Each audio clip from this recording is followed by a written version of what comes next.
हिंदुस्तान पाकिस्तान की दोबारा बातचीत शुरू करने के लिए 117 से बड़े नेताओं और डिप्लोमेट्स ने प्राइम मिनिस्टर नरेंद्र मोदी और प्राइम मिनिस्टर शहबाज शरीफ को ख़त लिखा है।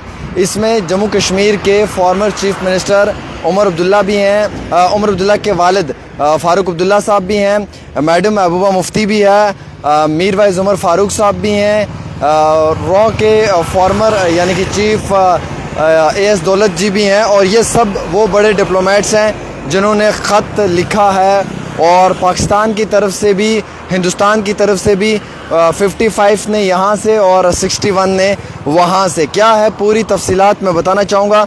दोबारा से मुज़फ़्फ़राबाद रास्ता खोलने की बात की है।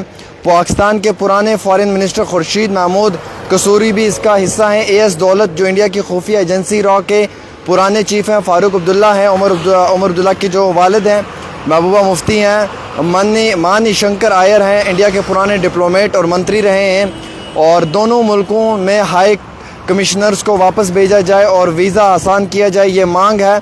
दिल्ली लाहौर बस दोबारा से चले, श्रीनगर मुज़फ़्फ़राबाद बस दोबारा से चले, दोबारा से समझौता हो और दोबारा से दोनों मुल्कों के बीच में टॉक्स शुरू हों। आतरी वाघा बॉर्डर को खोला जाए ताकि बिजनेस दोबारा शुरू हो सके और कश्मीर के मसले पर 2004 से 2007 की दोस्ती के तौर तरीक़ों पर काम किया जाए। स्टूडेंट, मीडिया और आम लोगों को आने जाने की इजाज़त हो, और इतना ही नहीं बल्कि दोनों मुल्कों का आपसी ताल्लुकात में बेहतरी हो। इस खुले ख़त को यानी कि ओपन लेटर पर दोनों मुल्कों के 117 से बड़े मशहूर लोगों ने साइन किया है। इसमें पॉलिटिशियन, पुराने डिप्लोमेट्स, फौजी जर्नल्स, जिन लोगों ने इतिहास में काम किया, हिस्टोरियंस और सिविल सोसाइटी के बड़े नाम हैं, जैसे कि डॉक्टर फ़ारूक अब्दुल्ला, महबूबा मुफ्ती, मीर वाइज उमर फ़ारूक, मन्नी शंकर आयर, प्रोफेसर मनोज कुमार जहा, उसके बाद एएस दौलत, मोहम्मद यूसुफ तारिगामी, हुमायूं कबीर, रीता मनचंदा, ये भी इसमें है, पाकिस्तान की तरफ से हैं। खुर्शीद महमूद कसूरी, अशरफ जहांगीर काजी पाकिस्तान के सीनियर रिटायर्ड डिप्लोमेट हैं। शमशेर अहमद ख़ान पाकिस्तान के मशहूर पुराने डिप्लोमेट हैं। इश्पनार बांद्रा पाकिस्तान नेशनल असम्बली के मेंबर और मशहूर बिजनेसमैन हैं। परवेज़ अहमद हैं, बिनार सरवर हैं, ये वहाँ से बातचीत कर रहे हैं। बीजेपी का रिएक्शन आ चुका है। भारतीय जनता पार्टी ने इस खुले ख़त को पूरी तरह खारिज कर दिया है और इस कोशिश में शामिल होने वाले लोगों पर सख्त नाराज़गी का इजहार जताया है। यकीनन तौर पर बीजेपी के नेशनल स्पोक्स पर्सन ने प्रो पाकिस्तान ब्रिगेड कहा है। उनका कहना है कि इन लोगों को ये ख़त सिर्फ पाकिस्तान को लिखना चाहिए। अगर पाकिस्तान आतंकवाद की ट्रेनिंग और स्पॉन्सरशिप बंद कर दे तो बातचीत खुद शुरू हो जाएगी। उन्होंने फ़ारूक अब्दुल्ला और महबूबा मुफ्ती के गुपकार ग्रुप पर निशाना साधा है। उन्होंने कहा है कि नेता इस्लामाबाद के नैरेटिव चला रहे हैं और हमारे जवानों की कुर्बानी को भूलकर आतंकवादियों और मासूमों को बराबर दिखाने की कोशिश कर रहे हैं। वहीं गुलाम अली खटाना जो राज्यसभा के एमपी हैं, उन्होंने भी पहलगाम टेरर अटैक का जिक्र किया। उन्होंने साफ कहा कि एक तरफ आतंकवाद और घुसपैठ हो और दूसरी तरफ बातचीत, ये दोनों चीज़ें एक साथ नहीं चल सकती हैं। बुलेट्स और पीस टॉक्स नहीं हो सकती हैं। वहीं जानकारी के मुताबिक बीजेपी के सीनियर नेता रविंदर राणा का भी रिएक्शन आ चुका है। बीजेपी के सीनियर नेता रविंदर राणा ने कहा कि अगर इन लोगों ने ख़त लिखना ही था तो यूनाइटेड नेशंस सिक्योरिटी काउंसिल और ह्यूमन राइट कमीशन को लिखना चाहिए था। उन्होंने पाकिस्तान ऑक्यूपाइड जम्मू कश्मीर में जो जुल्म कर रहे हैं और ह्यूमन राइट वॉलेशन पर आवाज़ उठानी चाहिए, जिस पर फ़ारूक अब्दुल्ला और महबूबा मुफ्ती खामोश बैठी हैं।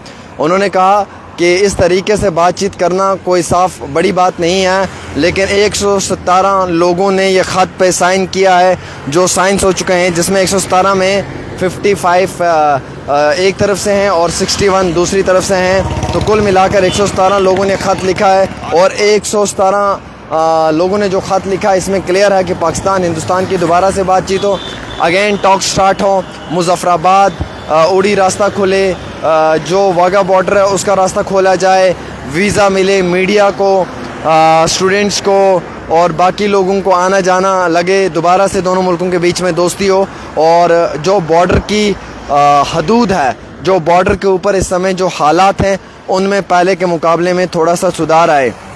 जहाँ एक तरफ बीजेपी ने रिएक्ट किया है کہ ایک طرف وہ آتنکواد کو بڑھاوا دے رہے، ایک طرف ان کے آتنکوادی ٹھکانے وہاں پر ہیں، دوسری طرف وہ ہمارے فوجیوں پہ ظلم کر رہے ہیں، اور تیسری طرف ہم ان سے بات کریں، ایسا نہیں ہو سکتا، نیور، ناٹ ایٹ آل، ہم اس چیز کو کبھی بھی جو ہے وہ بالکل یقیناً طور کے اوپر نہیں مانیں گے۔ اور جانکاری کے مطابق اور اطلاع کے مطابق جو ہمارے پاس ہے اس میں یہ لکھا ہوا ہے کہ فی الحال کے طور کے اوپر کسی بھی طریقے سے جو ہے وہ بات چیت ہونا مشکل نہیں، ناممکن ہے، لیکن بات چیت کرنے کے لیے دوبارہ سے دونوں ملک جو ہیں وہ ایک دوسرے کے ساتھ کوشش ضرور کر رہے ہیں۔ ہماری جو جانکاری ہے اس کے مطابق یعنی کہ اس سمے کے جو حالات ہیں ان کو دیکھتے ہوئے بھی دونوں ملکوں نے بات چیت کے لیے ہاتھ بڑھایا ہے، چاہے وہ ہندوستان ملک کے ڈپلومیٹس ہیں یا یہاں کے فارمر یعنی کہ چیف منسٹرز ہیں یا یہاں کے فارمر ڈیلیگیٹس ہیں، وہاں کے فارین منسٹر ہیں فارمر، تو دونوں ملک چاہتے ہیں کہ بات چیت کریں، اور یہ دوبارہ سے خط لکھا ہے۔ اور اس میں میر بھائی صاحب نے بھی کہا کہ بات ہونی چاہیے دونوں ملکوں کے بیچ میں، نیتاؤں کی لڑائی ایک طرف، آمنے سامنے کی دوستی ایک طرف، دونوں طرف کے بڑے نام اب ایک ہی پائپ سے دوستی چاہتے ہیں، ایک طرف گولیاں ایک طرف دھوئیں، دونوں طرف سے کیا چل رہا ہے معلومات تو نہیں ہے، لیکن ہاں دوستی کا ایک نیا ہاتھ ضرور ہے۔ نفرت کی آگ بجھاؤ، امن کا کوئلہ جلاؤ، یہ بھی کہہ دیا ہے۔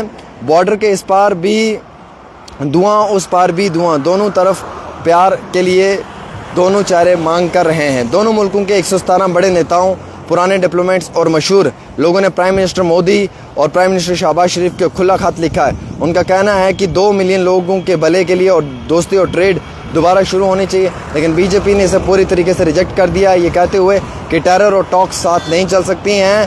انڈیا کے 61 اور پاکستان کے 55 بڑے لوگوں نے ایک ساتھ بارڈر کھولنے اور دوستی کی مانگ کی ہے۔ فاروق عبداللہ، محبوبہ مفتی اور را کے پرانے چیف AS دولت اس میں شامل ہیں، لیکن بی جے پی نے اس پرو پاکستان بریگیڈ بول کر خارج کر دیا ہے۔ 117 پرومیننٹ انڈینز اور پاکستانیوں دونوں نے PM کو خط لکھ کر ٹرین، بس اور ٹریڈ دوبارہ شروع کرنے کو کہا ہے۔ سیاست اس پر گرم ہو چکی ہے۔ آپ کی کیا رائے رہتی ہے، آپ بھی ضرور بتائیں۔